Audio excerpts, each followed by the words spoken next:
Bonjour à toutes, bonjour à tous. Un nouveau dimanche nous est donné, un nouveau culte ensemble. Salut Loïc.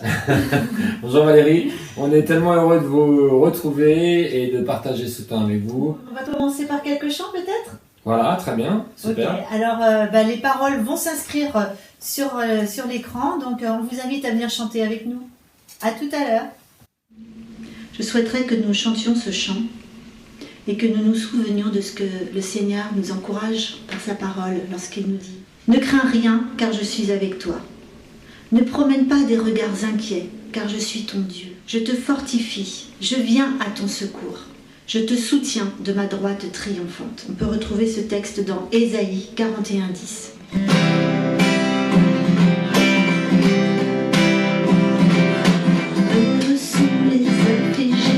Car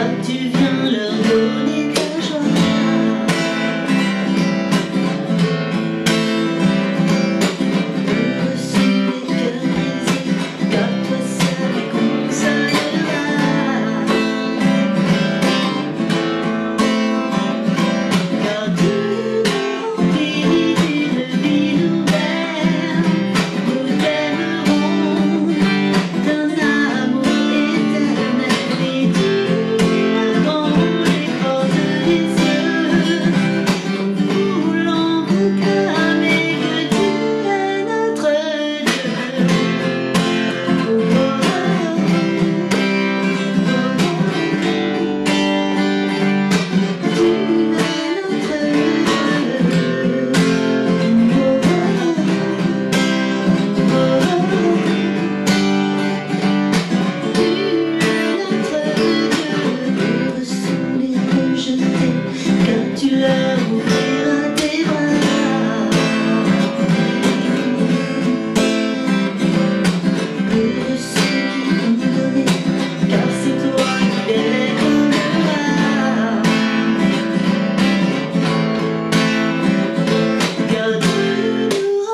Merci Valérie pour ces louanges, merci pour ce temps qu'on aimerait qu'il dure beaucoup plus longtemps, comme quand nous sommes rassemblés les uns les autres à Saint-Malo. Je veux encore vous accueillir pour ce dimanche 5 avril, 19e jour de confinement. Et Kylian, mon fils, mon troisième enfant, notre troisième garçon, est venu me rejoindre pour participer à ce temps avec quelques lectures bibliques et autres. Kylian a vécu un peu plus d'1 an aux États-Unis et il est parti plusieurs semaines à suivre aux Philippines et il a réussi à prendre le dernier avion pour revenir en France et se retrouver confiné avec nous et avec un de ses frères et notre dernière Maëlys. Voilà, donc on est 5 à la maison, on vit des temps particuliers comme vous tous, bien sûr. Et je crois que dans toute situation exceptionnelle, il y a des informations et des enseignements qui sont exceptionnels à recevoir. Et je suis sûr que sur nous-mêmes, sur nos familles, sur nos églises, sur notre société, sur nos amis et nos proches, on a quelque chose à recevoir et on a quelque chose aussi à partager. Ce que nous traversons n'a rien d'étrange ni de première fois. Je crois qu'il faut vraiment en être conscient. Nous avons été avertis et l'histoire nous l'a rappelé. En particulier, je relisais récemment sur la peste au XVe siècle à Rennes, où il y a eu des temps vraiment de confinement, mais je vous garantis que ça rigolait pas, puisque ceux qui dérogeaient à la règle étaient pendus. Voilà. Ce qui est exceptionnel aujourd'hui, je crois, c'est la couverture mondiale. C'est la couverture mondiale que ces événements sont retransmis dans une immédiateté et dans une anxiété qui grandit. Et ces choses-là, je crois qu'il va falloir qu'on apprenne à les regarder en tant que chrétien au travers de la Bible, au travers de l'écriture. Je crois que ça, c'est vraiment quelque chose d'important. Mais il faut être bien conscient qu'il y a effectivement un faisceau, une multiplicité d'événements. Il y a des conjonctures qui se réunissent les uns dans les autres pour avoir une espèce de tuyau qui envoie un maximum d'événements dans une limite de temps assez court. Nous souffrons tous d'un syndrome qu'on a appelé le syndrome du Titanic. Nos sociétés sont exactement comme la population à bord de ce bateau qui continuait à danser, à chanter, en disant mais de toute façon le Titanic il est insubmersible. Alors j'ai une petite expression qui dit ceci, pas de panique, le bateau coule normalement. C'est une expression que j'avais entendue dans un port avec des marins.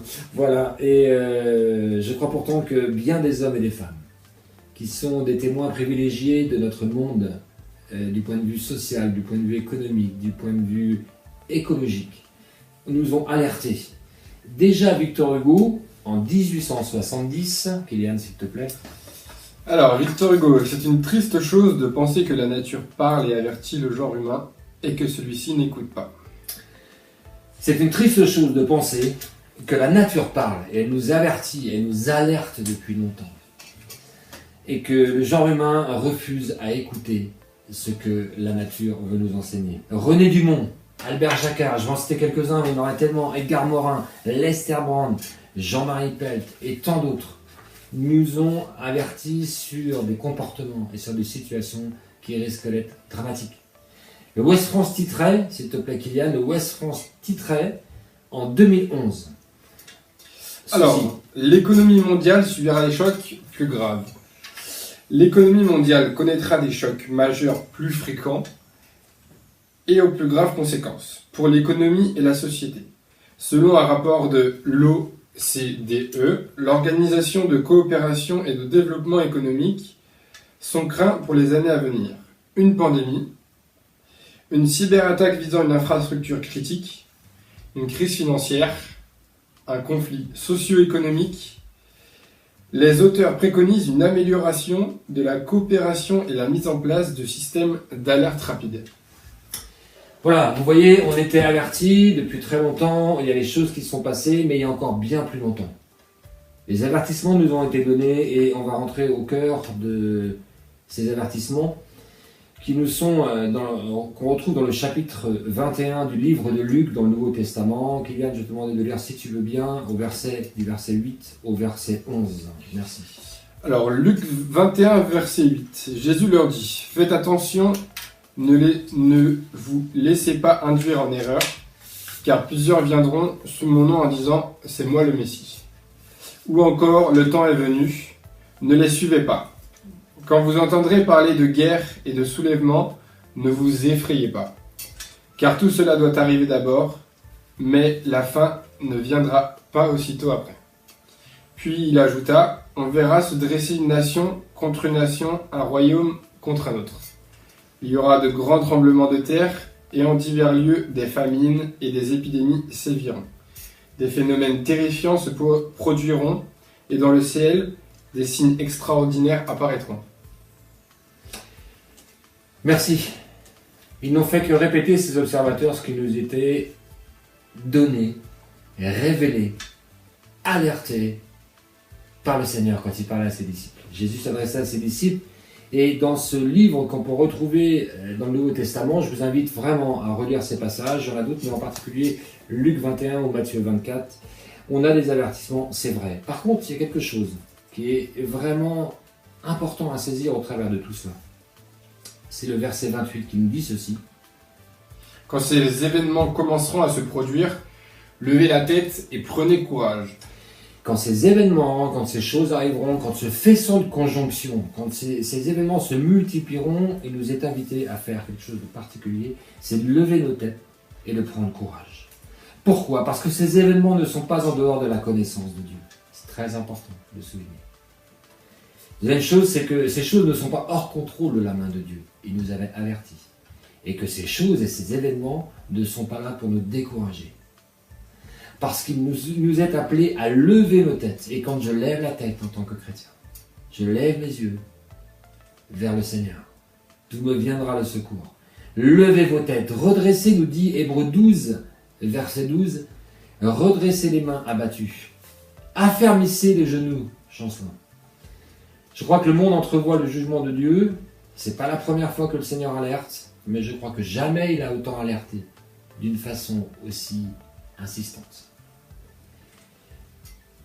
La pire des choses serait de laisser la peur le dominer. Parce que je crois que quand on lève la tête, comme la parole de Dieu nous le dit, on reprend courage. L'avertissement qui est pour l'humanité, nous ne sommes pas exclus. J'ai l'impression que quelquefois, en tant que chrétien, on s'est un peu exclu de l'humanité. On pensait que nous étions à côté du bateau, en dehors du bateau. Et ces événements, pour ma part, m'appellent à retrouver une humilité et une modestie par rapport à mon prochain. Par rapport à ceux qui aussi souffrent et traversent la même chose que nous. Nous ne sommes pas épargnés. Nous subissons comme les autres les affres de cette situation. Je crois qu'on a quelquefois tellement été sûr du fait de notre autorité qu'on a oublié un peu notre humanité. Lors d'une formation à l'école pastorale de Massy, où j'ai pu participer, ça a été vraiment pour moi une grande joie, sur une formation sur la prédication, le professeur qui nous enseignait nous a posé la question, à nous les élèves dont je faisais partie, quelle était notre motivation pour la prédication ? Qu'est-ce qui nous motivait ? Et j'ai eu le réflexe de dire tout haut, ça c'est mon côté un petit peu, comment dire ça ? C'est mon côté un peu instinctif. J'ai dit c'est l'urgence. Ce qui me pousse à la prédication, c'est l'urgence. Et vraiment dans ce que je veux vous partager, de ce que je voudrais vous communiquer, c'est qu'il y a une urgence aujourd'hui à lever la tête et à prendre courage. Alors la première urgence que j'ai pu noter, c'était d'approfondir l'espérance qui est en Christ, le salut éternel qui s'est acquis à la croix. Levons nos têtes vers la croix. Levons nos têtes vers le salut, vers celui qui nous a appelés à devenir ses enfants. Ça, c'est vraiment une urgence qu'on doit prendre pour pouvoir aussi orienter notre vision dans la bonne direction. L'autre urgence, c'est de devenir des témoins universels. Et j'ai demandé à Kylian de lire ce texte de 1 Timothée, chapitre 2, verset 4, s'il te plaît, Kylian. Car il veut que tous les hommes soient sauvés et parviennent à la connaissance de la vérité. Alors, c'est vraiment quelque chose qui m'a interpellé. Dieu aime l'humanité. Dieu veut que tous les hommes soient sauvés. Que tous parviennent à la connaissance de la vérité. Et par qui ils peuvent le faire ? C'est l'urgence du témoignage. C'est l'urgence d'être présent là où nous devons être présents. Nous ne sommes pas là pour juger. Nous ne sommes pas là pour condamner. Nous sommes là pour transmettre le message de l'Évangile. C'est une urgence d'être des témoins universels envers l'humanité pour leur apporter la bonne nouvelle.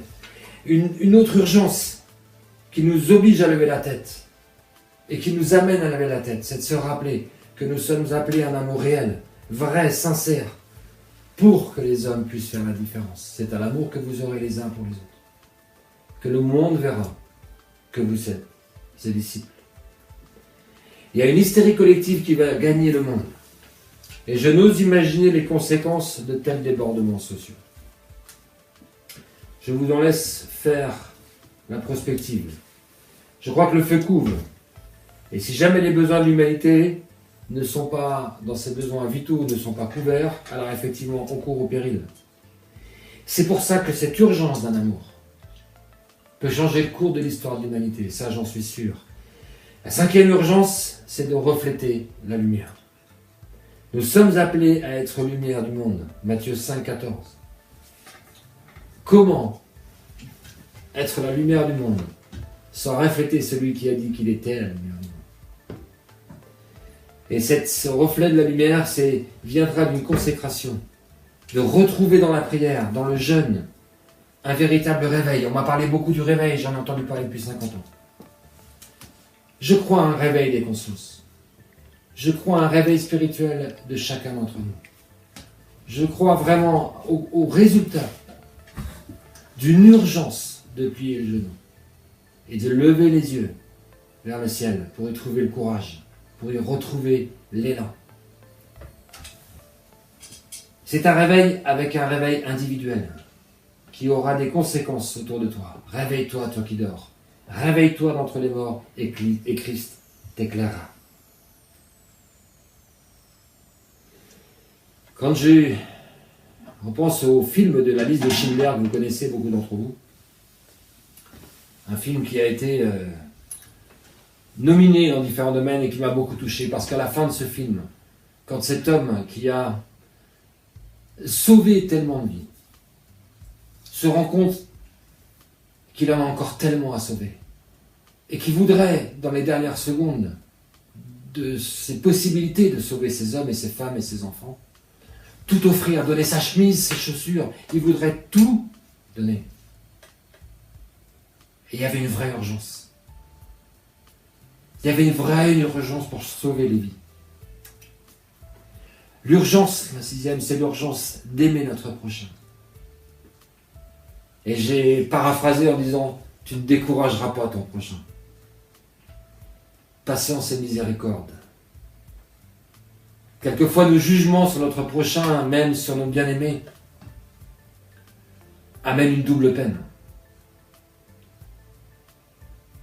Nous pesons et mesurons à notre échelle avec un tel manque de solidarité, de miséricorde. Vous savez, j'ai écrit ceci, l'égoïsme d'une fausse sainteté, d'une hypocrisie religieuse nous amène non seulement à ne pas secourir, mais en plus, trouver la paille dans l'œil pour accuser encore plus celui qui est dans sa misère,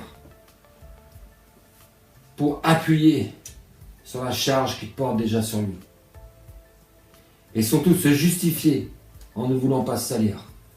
Nous sommes souvent trop saints pour avoir la capacité que le bon samaritain a eu.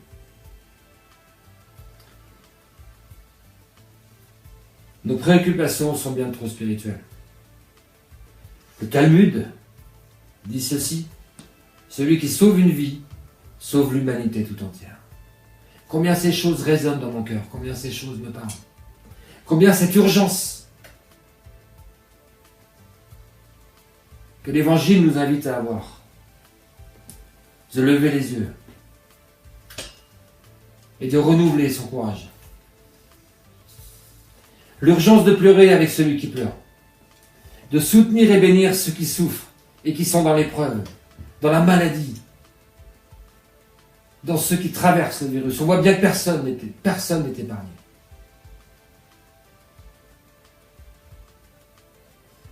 Alors s'il vous plaît, ne condamnons personne, n'accusons personne. Je crois que la précipitation et la maladresse va entraîner bien les dégâts. Une urgence que j'ai ressentie, c'est celle de rester unis.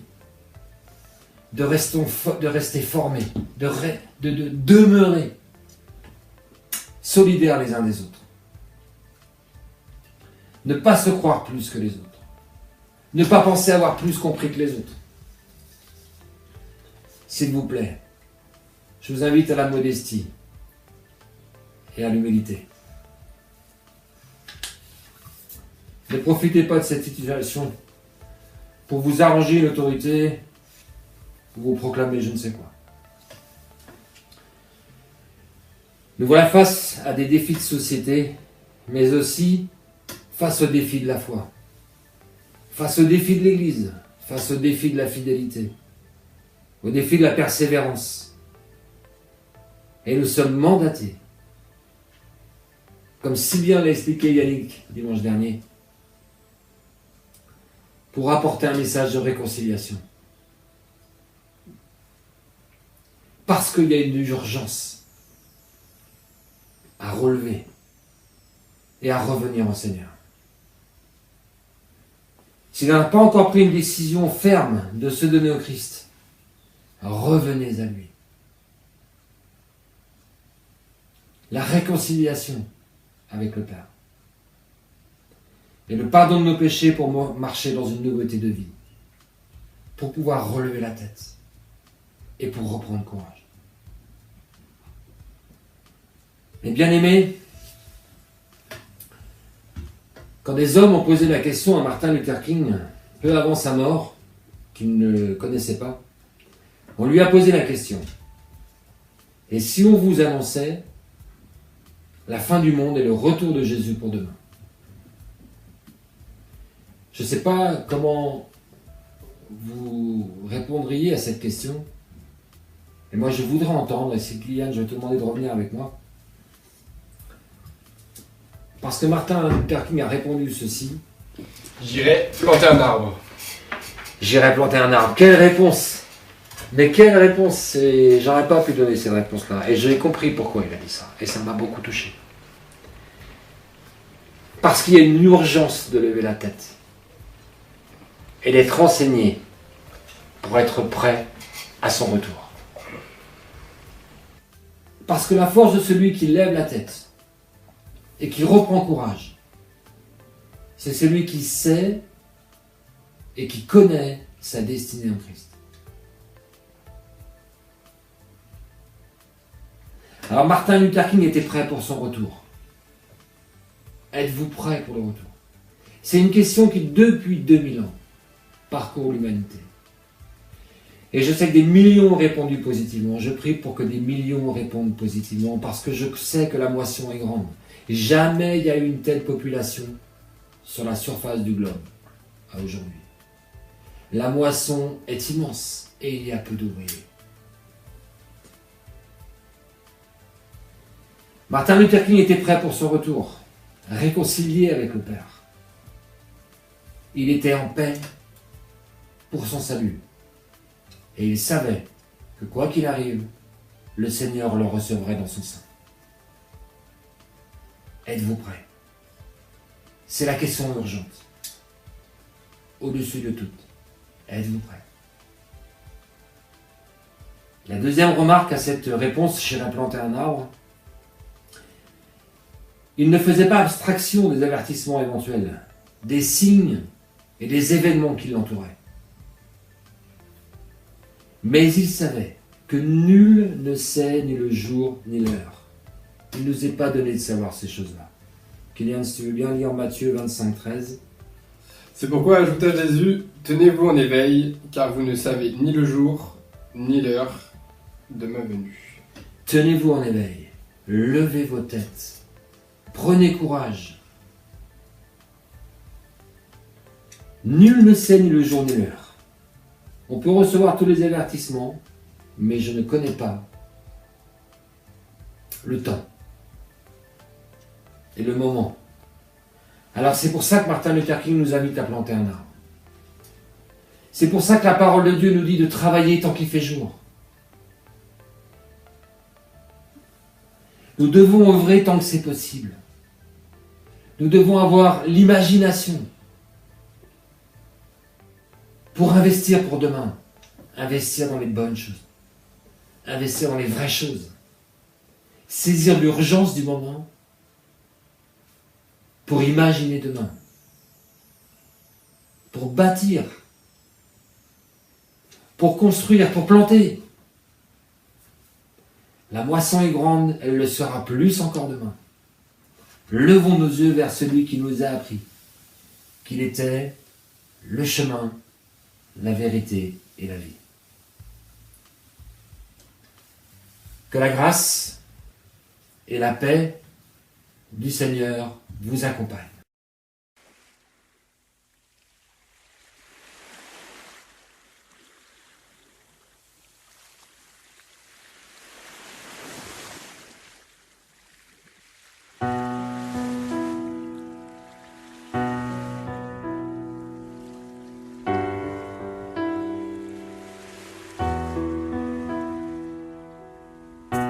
Levez les yeux vers le ciel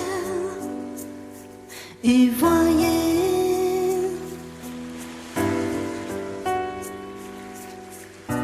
l'étendue de l'Éternel et sentez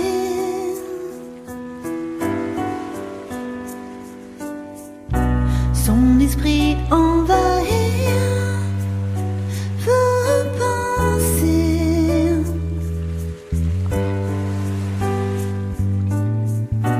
Et laissez-le vous bénir, vous aimer, vous aimer.